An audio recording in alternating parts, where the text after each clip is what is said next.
জাহান্নাম যখন গুনাহগারের দিকে দাউ দাউ দাউ করে আসবে আর ফেরেশতারা বলবে ও মালিক জাহান্নামের আগুন আটকানো যায় না, জাহান্নামের আগুন ৭০,০০০ ফেরেশতা আটকাইতে পারবে না। আল্লাহর কাছে যা বলবো মালিক জাহান্নামের আগুন তো আটকানো যায় না, কেমনে করে জাহান্নামের আগুন আটকাবো যাও। এবার আল্লাহ পাক বলে ও ফেরেশতারা ৭০,০০০ লোহার শেকল দাঁড়াইয়া জাহান্নামের আগুন আটকাও। এবার ৭০,০০০ ফেরেশতা ৭০,০০০ শেকল না জাহান্নামের আগুন নেভাবে, কিন্তু জাহান্নামের আগুন আর নিভবে না। এরপরও যা বলবো মালিক জাহান্নামের আগুন তাও নিবার সম্ভব হয় না, ৭০,০০০ শেকল দেও কাম হয় না।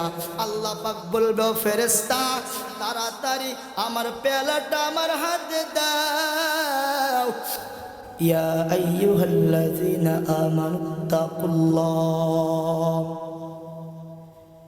হাক্কা তুকাতিহি ওয়া লা তামুতুন্না ইল্লা ওয়া আনতুম মুসলিমুন। আল্লাহ তাআলা এই আয়াতের মধ্যে জানায়া দেন, আল্লাহ তাআলা বলেন ও আমার ঈমানদার বান্দা বান্দিরা তোমরা পুরাপুরি ঈমানদার হইয়া আমার কবরে আসিও। খবরদার বেঈমান হইয়া কবরে আসবা না। আল্লাহ তাআলা আমাদেরকে ঈমানদার হইয়া কবরে আসার আদেশ করতেছেন, কিন্তু আল্লাহ তাআলা বেঈমান হইয়া কবরে আসার আদেশ করেন নাই। আল্লাহ তাআলা বলেন যে বান্দা ঈমানদার হয়ে আসবে, যে বান্দা পুরোপুরি মুসলমান হইয়া আসবে, ওই বান্দার জন্য আমার জান্নাতের ফয়সালা আমি আল্লাহ করে দিয়েছি। আর যে বান্দা ঈমানদার না হইয়া কবর আসবে আমি আল্লাহ তার জন্য আমি আল্লাহ বড় জাহান্নামের ব্যবস্থা করে রেখে দিয়েছি। আমি আল্লাহ কেমন বান্দার প্রতি বড় দরদ হয়ে গেলাম, কারণ বান্দা দুনিয়াতে আমি আল্লাহ কম রিজিক আমি আল্লাহ দেই নাই। আমি আল্লাহ বান্দার অসংখ্য নিয়ামত দুনিয়ায় পাঠাইছি রে গোলাম। আমি আল্লাহ কেমন, আমি আল্লাহ তোমাকে কোনোদিন আমি আল্লাহ না খাওয়াইয়া রাখি নাই, কারণ বান্দা তুমি বেঈমান কেন হইবা? প্রশ্ন আসে কেন বেঈমান হবা?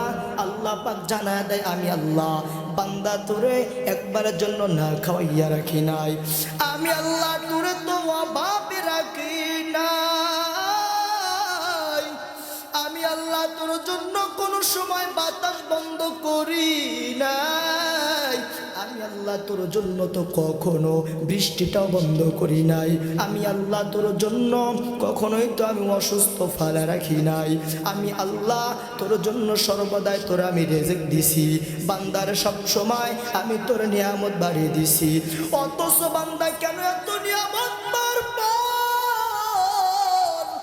আমি আল্লাহর না শুকরিয়া আদায় করো। বান্দা কেন না শুকরিয়া আদায় করো? আজকে না শুকরিয়া আদায় করিয়া বেঈমান হইয়া যদি ওই কবরে যাও তোর জন্য জাহান্নামটা বড় ওয়াজিব হয়ে যাবে। বান্দা সেই দিন ওয়াজিব হয়ে যাবে জাহান্নাম, জান্নাতে যাইতে পারবা না। আর যে বান্দা জান্নাতের কামাই করবে, নামাজ আদায় করবে, আমি আল্লাহ বললাম ওর জন্য তো আমি আল্লাহ জান্নাতটা বরাদ্দ করছি। কেমন বান্দা এক গুনাহগারের ঘটনা, এক আল্লাহর বান্দা ঘটনা বলে দিলাম। আল্লাহর একটা বান্দা ছিল, গুনাহ জীবনে গুনাহ করতে করতে তার জীবনটা ভর গুনাহ করলো, এত গুনাহ করলো, গুনাহ করতে করতে মানুষের অনেক অন্যায় করে খুন করলো, মানুষের অন্যায় করে খুন করে মানুষের অন্তঃসম্পদ লুটায় খেলো। এরে আল্লাহর বান্দা, এক বান্দা যখন যৌবন বয়সে এক ব্যক্তিকে হত্যা করে ফেললো, আবার অসংখ্য নারীর সাথে জিনা করলো, ওই ব্যক্তি এবারে শেষ পয়সা হিসাব বুঝতে পারলো আমার জন্য জাহান্নামটা বড় বরাদ্দ হয়ে গেল। আমার কি উপায়? আমার টাইট চামড়াটা নরম হয়ে গেল। না না না, আমার জন্য কবর অনাবার্য হয়ে গেল। এই বান্দাটা তোর ঘুমায় না, এই বান্দাটার চোখের ঘুম নাই, এই বান্দাটা ঘুমায় না, রাত্রে বেলার ঘুমায় না। বান্দা কি করতেছেন? বাড়িতে সবাই আরামসে ঘুমাইতেছে, এই বান্দা বাড়ির ভিতরে যখন ঘরের ভিতরে এসে যুবক আল্লাহর বান্দা এইরকম চিন্তা করতেছে। হঠাৎ করে মসজিদে ফজর আজান দিয়া দিল। এই আজান দেওয়ার পর এই বান্দা চিন্তা করলো আর ঘুমায় থাকা যাবে না, আর আমি ঘুমায় থাকা যাবে না, আমাকে মসজিদে যাইতে হবে। যাইয়া ইমাম সাহেবের ডাকতে কইরে, ইমাম সাহেব আমি তো কম জীবনে গুনাহ করি নাই, মন চাইছে আমি মানুষরে খুন করে ফেলছি, আমার মনে চাইছে আমি জেনার কাজে লিপ্ত ছিলাম, আমার মন চাইছে আমি মানুষের অন্যায় করে খাইছি, আমার মন চাইছিল কখনোই আমি বাধাপ্রাপ্ত হই নাই, আমার মন চাইছে গরিবরে আমি ঠকায় খাইছি, আমার মন চাইছে, কিন্তু আমি হেদায়েতে আসি নাই। ও ইমাম সাহেব এখন বলেন আমি কি করলে আমি জান্নাত পাবো? ইমাম সাহেব আপনি বলে দেন। ইমাম সাহেবের কাছে এই যুবক বারবার কাঁদতেছে, কাঁদতেছে, কি করবেন? ইমাম সাহেব ডাক ডাক কইরে, ভাই তুমি বাড়িতে যাইয়া রাত্রে বেলায় যখন সবাই যখন ঘুমায়, ঘুমের ঘরে সবাই ঘুমায়, ওই সময় তুমি দরজাটা লাগাই দিয়া আল্লাহর দরবারে মাওলার কাছে দাঁড়াইয়া যাইবা। দাঁড়াইয়া যাইয়া আল্লাহর কাছে বলবো, মালিক জীবনে আমি কম গুনাহ করি নাই। আল্লাহর বান্দা বাড়িতে আসার পর আবার যখন ঘরে ঢুকছে, বিবি সবাই ঘুমায়, এই ব্যক্তি আর ঘুমায় না। দরজাটা লাগাইয়া বাতিটা বন্ধ করিয়া এই বান্দা একবার মোরাক্কাবায় বসে গেলেন আর বলেন, ও মালিক জীবনে তো কম গুনাহ করি নাই, ও আল্লাহ মন চাইছিল তো আল্লাহ অনেক জেনা করছি, মন চাইছো তো আল্লাহ অন্যের হক লুটে গেছি, আল্লাহ আজকে তো আপনার দরবারে দাঁড়াইছি, কারণ আমার আল্লাহ তো বড় দয়ালু, বড় মায়া। আল্লাহ পাক বলে, বান্দা তুই যদি পাহাড় পরিমাণ গুনাহ করো, আমি আল্লাহর কাছে আইসা ডাকো, আমি আল্লাহ তোর গুনাহ মাফ করে দেই। এই আল্লাহর বান্দা বারবার অজরে চোখের পানি ফেলে কাঁদতেছে, আল্লাহর বান্দা বারবার কাঁদতেছে। এই বান্দা যখন অজরে আমার মালিককে বলতেছে, হঠাৎ করে তাকা দেখে গায়েবী আওয়াজ, হঠাৎ করে আওয়াজ, এ বান্দা তোর গুনাহ আল্লাহ মাফ করে দিয়েছে, আল্লাহ তোর গুনাহ মাফ করে দিয়েছে। এই যুবক আরো কাঁদতেছি, কানতে কানতে কানতে কানতে এই যুবক যখন বারবার কাঁদতেছে, স্ত্রী ডাক দেখায়, ও তুমি আবার কেন কান্না করো? এই যুবক বলে, এতক্ষণ আমি কান্না করছি আমার জীবনের গুনার কারণে, এখন আমি কান্না করি আমার মায়ার দয়া কত বড়, আমার মায়ের দয়া কত বড়। এরে আল্লাহর বান্দারা জীবনে কত গুনাহ করো, রাত্রেবেলা যখন ঘুমাও, যখন একটা ফোন নিয়ে সারা রাত জেগে জেগে ফোন দেখো, আল্লাহ কয় বান্দারে দরজা লাগা দিয়া ঘুমাও না, তুমি তো বেহায়া পানা দেখো, অশ্লীলতা গান দেখো, আমি আল্লাহ তোর তারপরেও নারাজ হইয়া আমি আল্লাহ তোরে কখনোই আমি কখনোই তোরে তো খানাও বন্ধ করি না, আমি আল্লাহ অক্সিজেন বন্ধ করি নাই, আমি আল্লাহ তারপরেও আমি আল্লাহ তোর অক্সিজেন আমি ভরপুর করে দিছি। এরে বান্দা তোর কত মায়া আমি দিলাম, এ বান্দা তুই এখনো কেন ঘুমায় থাকো, নামাজ পড়ো না, এখনো কোনো ইবাদতে মগ্ন হও না, এ বান্দা এখনো কেন দিনের পথে আসো না, আমি আল্লাহকে কেন চিনো না? এর আল্লাহর বান্দা যুবক আরে সাহাবায়েরা কেমন পাগল ছিল, আমার মায়ের নবীরও চিল্লা না, আল্লাহকেও চিল্লা না। আল্লাহ কয় যে বান্দা আমি আল্লাহরে চিনে, আমি আল্লাহ ওই আমার বান্দারে আমি আল্লাহ চিনি। ফাযকুরুনি আযকুরুকুম ওয়াশকুরুলি ওয়ালা তাকফুরুন।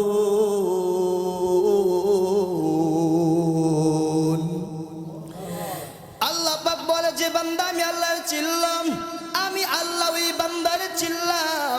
যে বান্দা আমি আল্লাহকে চিনবে, আমি আল্লাহ ওই বান্দারে চিনলাম। এরে বান্দা কয়দিনকার দুনিয়া, কয়দিন তুমি দুনিয়ায় থাকবা তার কোনো গ্যারান্টি নাই।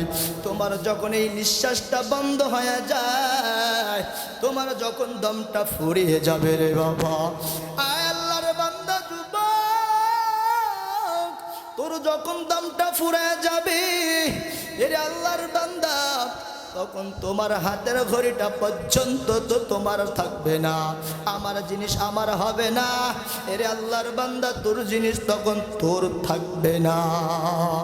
কেমন কেউ যাবে বাজারে বাঁশ কাটার জন্য, আবার কেউ যাবে বাজারে তোর জন্য সাদা কাপড় আনার জন্য, আবার কেউ যাবে বাজারে বাঁশ কাটার জন্য, আবার কেউ যাবে তোর বাড়ির পিছে জঙ্গলায় যখন দিনেও কেউ যায় না, ওইখানে যাবে তোর জন্য কবর খনন করার জন্য। এরে বান্দা নবীর উম্মতের দল, আবার তোর কেউ গামছা দিয়ে পেঁচাইয়া বাড়ির ঘর থেকে বাইরে করিয়া, বাইরে মশারি টানিয়া বেলেট দিয়া তোর গায়ের চামড়াটা খুলিয়া নেবে। আল্লাহর বান্দা কিসের এত অহংকার করো যে বন্ধুর সামনে অল টাইম তুমি চলছো, তোমার ওই ফোন থেকে তোমার বন্ধু তোমার নাম্বারটা ডিলিট করে দেবে, তোমার আর মোহাব্বত থাকবে না। আল্লাহর বান্দা কবরের ভয় কেন এখনো পর্যন্ত করো না? এরপরে যখন তোমার জন্য সাদা কাপড় আনার পর সলকেটের মতো পেশাইয়া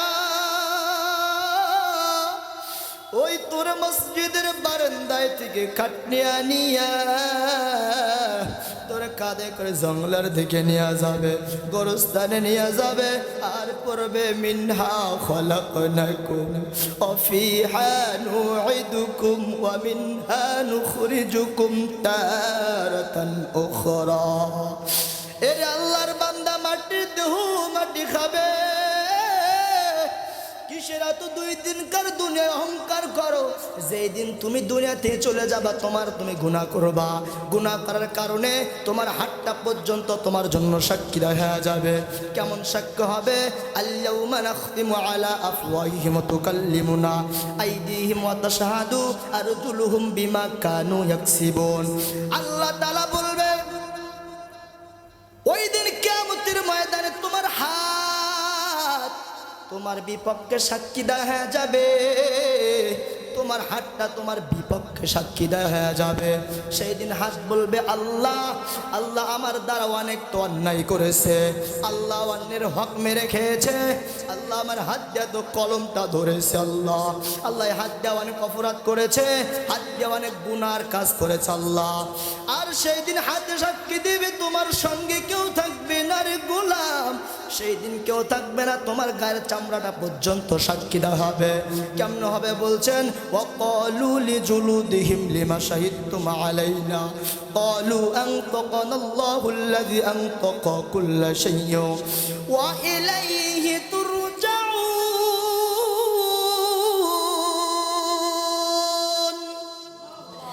সেই দিন তোমার গায়ের চামড়া তোমার বিপক্ষে সাক্ষী দেওয়া হয়ে যাবে, সেই দিন কেউ তোমার কাজে আসবে না, সেই দিন তোমার বিপক্ষে সবাই সাক্ষী হয়ে যাবে।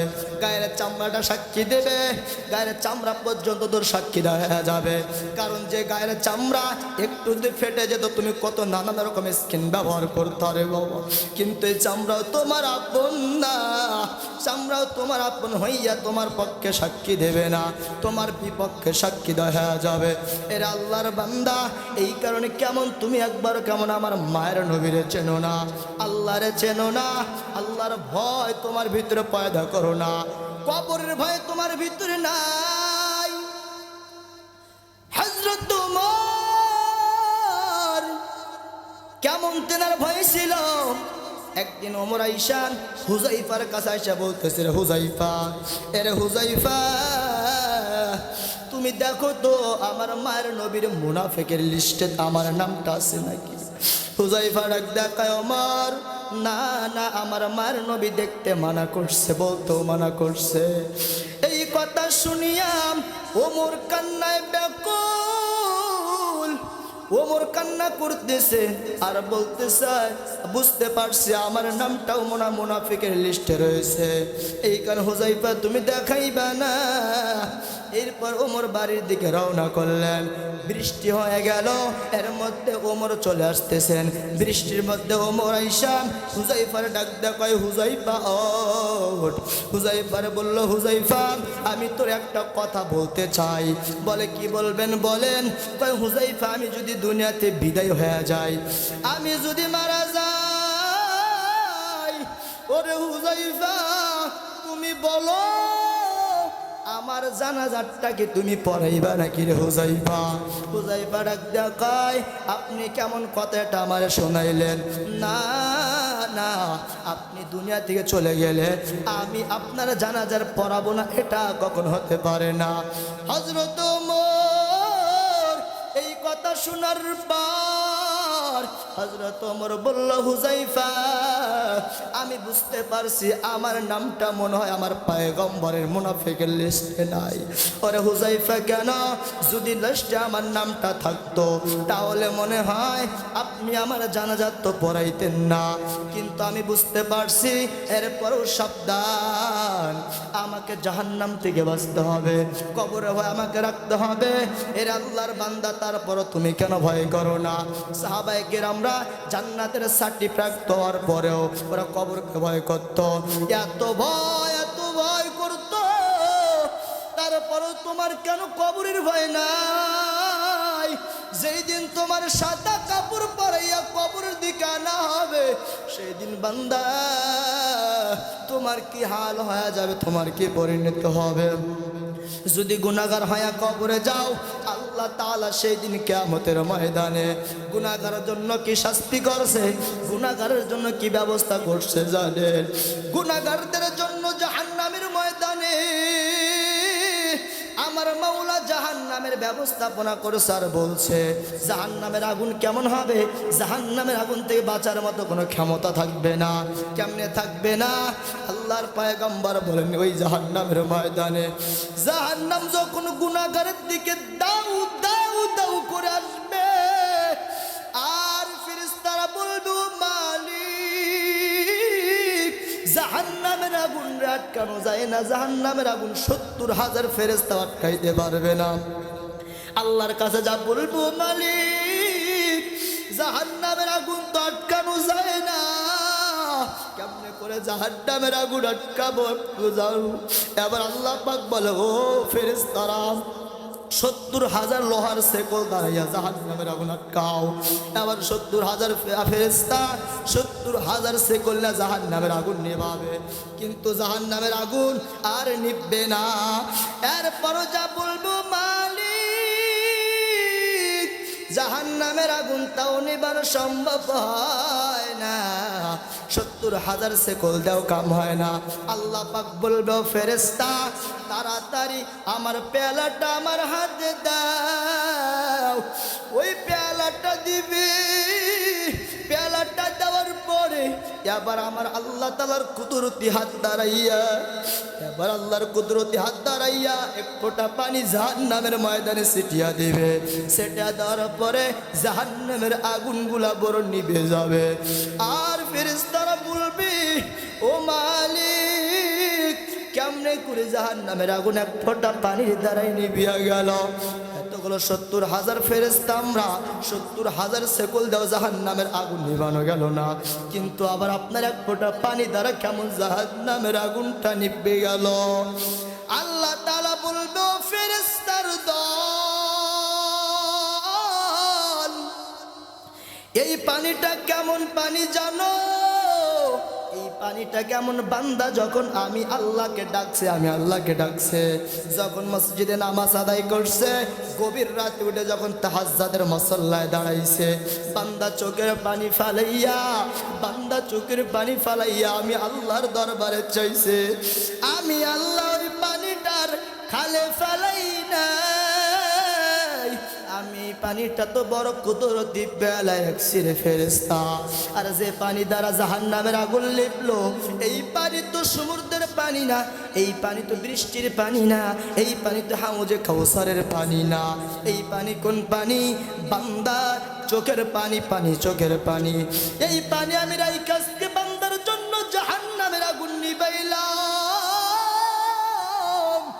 এরে আল্লাহর বান্দা আমি আল্লাহ কত মায়ার আমি আল্লাহ কত দয়ার আমি আল্লাহর মতো দয়া কেউ নাই আমি আল্লাহর মতো মায়াও কেউ নাই ওরে বান্দা কোনো গুনাহ করো তওবা করে নাও আল্লাহ আপনি আমার গুনাহ মাফ করে দেন আল্লাহ জীবনে যত গুনাহ করেছি আল্লাহ আপনি আমাদের সব গুনাহ মাফ করেন আল্লাহ তাআলা মেহেরবানি করে আল্লাহ আমাদের একদিনে ভরপুর করে দেন কারণ বান্দা তুমি বেশি বেশি করে দোয়া করো নিজের কাছে তওবা করো আল্লাহ তোমার তওবারে মাফ করে দেবে কেমন জানেন বান্দা বেশি করে নিজের উপর যত্ন নামাজ পড়তে শুরু করে দাও মায়ের কাছে দোয়া নাও এরে বান্দা সবচেয়ে মা বাবার খিদমত করো মায়ের দোয়া নাও বান্দা তুমি যদি বড় মুফতি সাহেবের কাছে যায় দোয়া নাও দোয়া কবুল হতেও পারে আবার নাও পারে বান্দা তুমি যদি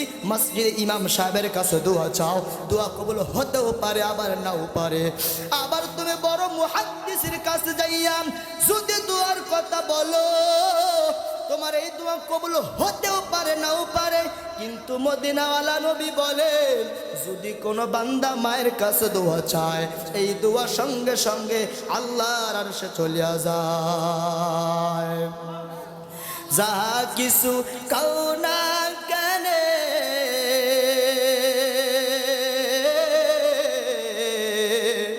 কিছুই না মায়ের দোয়া বিনে বাস্তবে না বুঝা মনে কইরো না যে ফাও ওরে বাস্তবে না বুঝা মনে কইরো না যে ফাও মায়ের দোয়া লাও হে মুমিন মায়ের দোয়া লাও মায়ের দোয়া লাও হে মুমিন মায়ের দোয়া লাও বিপদে পড়বে না তুমি যখন যেথায় যাও বিপদে পড়বে না তুমি যখন যেথায় যাও মায়ের দোয়া লাও হে মুমিন মায়ের দোয়া লাও নিজে নিজে কানা কানে ওরে নিজে নিজে কানা কানে টাকায় আমি হইলাম বড় ওরে টাকায় আমি হইলাম বড় যার কারণে একটি গ্লাস পানির ফলে ওরে একটি গ্লাস পানির ফলে বাইজিদের কোলে তুলে হাত তুলে মা বলে বাইজিদকে ওলি বানাও হাত তুলে মা বলে বাইজিদকে ওলি বানাও মায়ের দোয়া লাও হে মুমিন মায়ের দোয়া লাও মায়ের দোয়া লাও হে মুমিন মায়ের দোয়া লাও ওরে আল্লাহর বান্দা মায়ের দোয়ার দরকার নেওয়ার আছে না নাই মায়ের দোয়া নিবা মায়ের গোলামি সব সময় করবা মায়ের খেদমত সব সময় করবা মা যদি তোমার দোয়া দেয় রে বাবা আল্লাহ পাক তোমার দোয়া ফিরাইবে না কারণ ওই মা তোমার জন্য কত কষ্ট করছে মা খাইছে না খাইছে সন্তান তোরে খাওয়াইছে কোথায় পাইছে নিজে না খাইয়া সন্তান তোরে বড় বানাইছে আজকে মায়ের দোয়া নাও আর ওই মায়ের খেদমত করো বান্দা জান্নাত তোমার জন্য ওয়াজিব হয়ে যাবে মায়ের দোয়া নিও মায়ের দেখতে পারিও রে বাবা মায়ের সাথে বেয়াদবি করিও না মায়ের একটু শব্দ এরকম পরিমাণ কষ্ট দাও না মায়ের দরকার দোয়া নেওয়ার দরকার আছে না নাই আল্লাহ তাআলা আমাদের সকলের এই কথাগুলোর উপর আমল করার তৌফিক দান করুন। আল্লাহুম্মা আমিন। ওয়া আখিরি দাওয়ানা আনিল হামদুলিল্লাহি রাব্বিল আলামিন। আসসালামু আলাইকুম ওয়া রাহমাতুল্লাহ।